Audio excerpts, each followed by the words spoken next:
Capítulo 9. A modo de introducción, este capítulo está basado en conceptos que aparecen en la última parashá, la última sección del tercer libro de la Torá, el libro de Vaikra, Parshas Bejukoisai, en donde ahí se habla de un montón de cosas buenas que Dios promete al pueblo de Israel si cumplen los preceptos, y un montón de cosas malas, físicamente hablando, que Dios promete al pueblo de Israel si no cumplen los preceptos. Ley 1. Por cuanto sabemos que la recompensa de los preceptos y el bien, la bondad que vamos a recibir por cumplir los preceptos y cumplimos y cuidamos el camino de Dios, está escrito en la Torá. ¿Cuál es esa recompensa y ese final positivo, etcétera?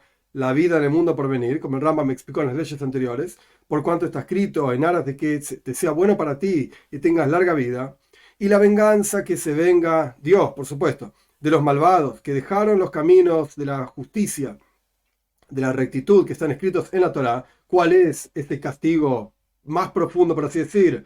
Careis, ser recortado del pueblo de Israel, como está escrito, al ser recortada aquel alma, su pecado está en ella, como explicamos también anteriormente, su pecado está en ella, es decir, cuando no hizo teshuvá todavía, etcétera. Pero el punto es que si muere como malvado, pues es recortado. Esto es lo que explicó el Rambam hasta ahora.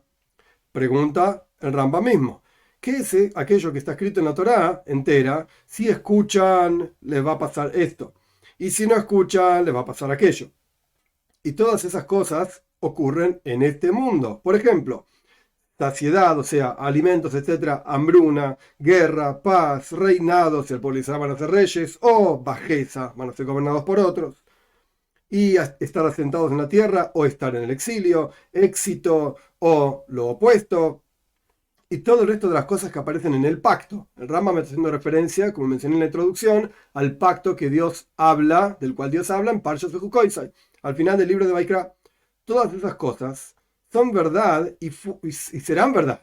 Hoyu veiyu, ocurrieron y ocurrirán. Y cuando nosotros observamos todos los preceptos de la Torá, nos van a llegar a nosotros todas las cosas buenas de este mundo. Y en el momento que nosotros transgredimos los preceptos de la Torá, nos van a ocurrir todas esas cosas malas que están escritas, justamente. Y aún así, esas cosas buenas, físicas, materiales, abundancia, etcétera, no son el final de la recompensa por los preceptos. Y tampoco aquellas cosas malas, físicas, muerte, etcétera, son el final de la venganza, que se vengan Dios de aquel que transgrede todos los preceptos, sino que así es la cuestión, así es la disposición de las cosas. El orden es el siguiente, dos puntos. Dios nos dio la Torá, esta, que es un árbol de la vida, y todo aquel que hace todo lo que está escrito en ella y conoce a Dios según su capacidad, con una comprensión plena y adecuada, o sea, recta, como corresponde entender, tiene el mérito de la vida del mundo por venir. Y de acuerdo a la cantidad y grandeza de sus acciones y su sabiduría, esto es lo que va a recibir como mérito. Y fuimos prometidos en la Torá que si la hacemos con alegría y con un buen alma, y la estudiamos, y hablamos de ella, si nos esforzamos en el estudio de Torá y en su sabiduría en forma constante, fuimos prometidos que Dios va a quitar de nosotros todas las cosas que nos impiden cumplir y observar los preceptos de la Torá. Por ejemplo, enfermedades, guerra, hambruna y este tipo de cuestiones. Y Dios nos dará a nosotros, como parte de esa promesa, si nosotros nos esforzamos en el estudio, etc., como parte de esa promesa de Dios, Dios nos dará todas las cosas buenas que nos fortalecen para cumplir la Torá. Por ejemplo, estar saciados, paz, muchísimo plata, oro, para que no tengamos que esforzarnos toda nuestra vida en estas cuestiones que el cuerpo las necesita, sino que estemos sentados libres para estudiar la sabiduría y cumplir los preceptos, para que tengamos mérito en el mundo por venir. Y así también está escrito en la Torá. Después de que promete todas las cosas buenas en este mundo, cosas materiales, la Torá misma dice, y tzedaká va a ser justicia para nosotros cuando cumplamos y observemos estos preceptos.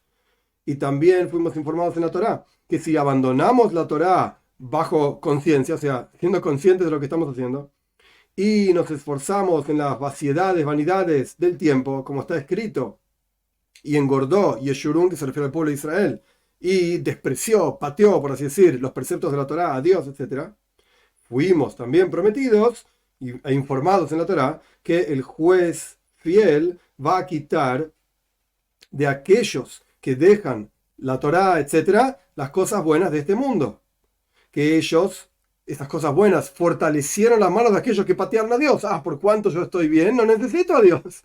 Entonces Dios va a quitar esas cosas buenas. Y va a traer sobre ellos todas las cosas malas que les impiden adquirir el mundo por venir, para que se pierdan en su maldad. Y esto es lo que está escrito en la Torá: por cuanto no serviste a Dios, tu Señor, etcétera, y serviste a tus enemigos, que Dios te envió a ti. Surge entonces que la explicación de todas esas bendiciones y maldiciones es de la siguiente manera. Es decir, el Rambam mismo escribe: si ustedes sirven a Dios con alegría y cumplen y cuidan su camino, entonces Dios le va a dar a ustedes bendiciones, estas que están escritas en Parshas de Jukoisa y Parshas Kisavo y más adelante. Dios les va a dar estas bendiciones y va a alejar estas maldiciones de ustedes hasta que estén libres para ser sabios en la Torá y estudiarla y trabajar en ella, etc. Para que tengan mérito de la vida del mundo por venir. Y va a ser bueno contigo en el mundo que va a ser todo bueno, y va a alargar tus días en el mundo que va a ser todo largo. Surge entonces que tienen el mérito de dos mundos: la vida buena en este mundo que lleva a la vida del mundo por venir. Y si no adquieres aquí sabiduría y buenas acciones, la persona no tiene, ¿cuál va a ser su mérito para tener el mérito del mundo por venir? Por cuanto está escrito: porque no hay acciones y no hay cálculos y conocimiento y sabiduría en la perdición. Y si ustedes dejan a Dios y se ocupan en comida, bebida y promiscuidad y ese tipo de cuestiones, va a traer Dios sobre ustedes todas estas maldiciones y va a quitar todas estas bendiciones hasta que se consuman sus días en confusión y miedo. Y no van a tener ustedes corazón libre ni tampoco cuerpo pleno, porque va a traer un montón de enfermedades, etcétera, para hacer los preceptos. ¿Para qué? Para que se pierdan de la vida del mundo por venir. Y surge entonces que perdieron dos mundos. Porque cuando la persona está ocupada en este mundo con enfermedades y con guerra y con hambruna, y no estudia sabiduría y no observa los preceptos, que con ellos tiene mérito en el mundo por venir, entonces al fin y al cabo perdió este mundo en enfermedades y el mundo por venir porque no hizo los preceptos. 2. Y por eso desearon todos los judíos, sus profetas y sus sabios, los días de Moshiach, del Mesías, del enviado, el ungido por Dios, etc. Para que estemos tranquilos de los otros reinados, de que los otros reinados no gobiernen por sobre nosotros, que no nos dejan estos reinados estudiar Torah y cumplir los preceptos como corresponde, y nos encontremos con descanso, con calma, con tranquilidad, etc., y podamos aumentar en sabiduría, para que tengamos el mérito del mundo por venir. Y por cuanto en aquellos días va a aumentar muchísimo el conocimiento y la sabiduría y la verdad, por cuanto está escrito: porque se llenará la tierra del conocimiento de Dios. Esto está en Ishaya, en el capítulo 11, versículo 9. Interesante mencionar, obviamente que no está en el texto, este es el versículo que termina todo el libro de Rambam. La última ley del último grupo de leyes, del último libro, etc. Y está escrito: y no va a enseñar más un hombre a su prójimo y un hombre a su hermano. Y está escrito: y voy a quitar el corazón de piedra de sus carnes, por cuanto aquel rey se va a levantar de la descendencia de David, del rey David, y va a ser muy sabio, más que Shloime, más que su hijo Shloime Melech, el rey Salomón, el hijo de David, por supuesto. Y va a ser un gran profeta cercano a Moshe Rabbeinu. Obviamente fue explicado en las leyes de fundamentos de la Torá que Moshe fue el profeta superior. Este es uno de los fundamentos del judaísmo que el Rambam plantea en 13 ideas, etc.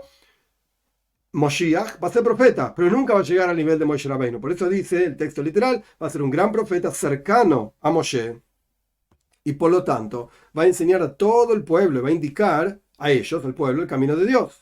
Y van a venir todas las naciones a escucharlo, por cuanto está escrito: y será en el final de los días, adecuado, establecido, estará el monte de la casa de Dios en la cima de las montañas. Eso está en Ishaya, el versículo 2, el capítulo 2, versículo 2.